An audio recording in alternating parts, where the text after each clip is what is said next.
গতানুগতিক বেশিরভাগ এক দুটা বাদ দিয়ে বাকি প্রায় সব ফ্যামিলিতেই দাম্পত্য জীবনে দু চার কথা হয়, ঝগড়াঝাটি মনোমালিন্য এগুলো হয়, এটা জীবনের অংশ।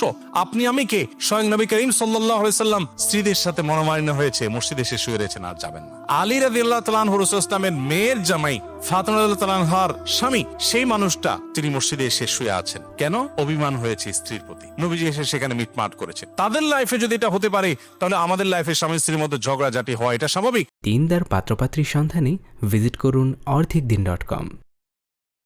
আজকে যার সাথে ঝগড়া হচ্ছে 2-4-10 বছর পর ঠিক হয়ে যাবে। বিশেষ করে দাম্পত্য জীবনের শুরুর দিকে একেবারে প্রথম তো মহব্বত আর ভালোবাসা ঢেউ খেলতে থাকে। কিছুদিন পর যেতে যেতে একটা দুটা বাচ্চা হলে তখন এবার ঝগড়া ঝাঁটি, মা বোন বিভিন্ন ইস্যু নিয়ে ভাই বোন হয়। এই সময়টা যদি সবর করে পার করে কেউ বুদ্ধিমত্তার সাথে, এরপরে আবার একটা সময় সুখ আর সুখ থাকে মরণ পর্যন্ত, বুড়াবুড়ি। কিন্তু যদি কেউ এই টাইমে ভুল করে ফেলে, মাথা গরম করে, সারা জীবন তার কান্না ছাড়া আর কিচ্ছু থাকে না। এই জন্য ঠান্ডা মাথায় এই জিনিসগুলোকে দেখতে হবে। যেই স্বামী এখন অমানুষ, সে মানুষ হতে সময় লাগবে না। আর মানুষ এখন হোক আর না হোক 2 দিন পরে হইতে বাধ্য। আমি এই কথা সবসময় বলি, মুসলিম ফ্যামিলির যে কি ভ্যালু, এটা যারা ইসলামে আসে নাই তারা বুঝবে না। একজন মুসলিম নারী স্বামী যত জুলুম করুক, শ্বশুরবাড়ির লোকজন যত জুলুম করুক, সে কিন্তু রানী।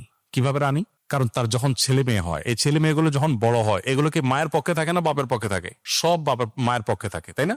এখন যে বাপটা সারা জীবন মার প্রতি জুলুম করছে, কথা গালিগালাজ করছে, গায়ে হাত তুলছে, পোলাপান যখন বাপের কাঁধ বরাবর হয়ে যায়, মাথা যখন বাপের মাথা সমান সমান হয়ে যায়, তখন কি বাপের এটা করতে পারে?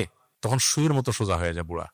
এরপর যখন নাতিপতি হয়, তখন সবগুলো ওই দাদির পক্ষে, নানির পক্ষে, বুড়ার পক্ষে একটাও না। বুড়ার তখন বাসার জায়গাই থাকে না, মসজিদে যেয়ে বসে। এবার মসজিদেও শান্তি নেই, কারণ মুয়াজ্জিন বলে চাচা বাইরে দরজা আটকাবো। ঠিক না ঠিক? প্রত্যেকটা ফ্যামিলিতে আপনি দেখবেন। এই জন্য আমি আমার বোনদেরকে বলি, ধৈর্য ধারণ করে সংসারগুলোকে বাঁচাবার চেষ্টা করেন।